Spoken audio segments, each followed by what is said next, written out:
Свои двери для будущих студентов распахнул Северо-Осетинский госуниверситет. Будущих абитуриентов пригласили на трехдневный день открытых дверей. В этом году обычные лекции заменили на мастер-классы. К примеру, на факультете управления с ребятами провели деловую игру. Задача участников – угадать бренды, которые им показывали. Для будущих юристов разыграли судебный процесс в зале заседаний факультета, а также провели экскурсию по знаменитой юридической клинике. А на химико-биологическом факультете перед выпускниками школ провели несколько зрелищных опытов.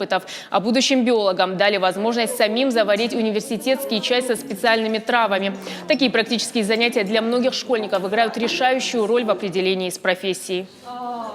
Пришел сегодня в СОГУ, чтобы узнать, какие здесь есть факультеты, куда лучше поступить. Мне очень понравилось, что мы занимались опытами, и я точно уверен, что буду стараться поступить сюда.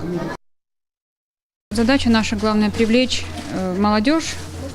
0+, фестиваль науки, а у нас главная аудитория – это школьники. Привлечь их к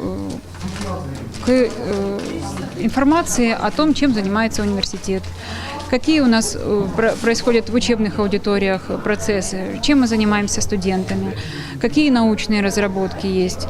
То есть вот мы хотим, чтобы побольше школьников узнало о том, как у нас здесь кипит работа.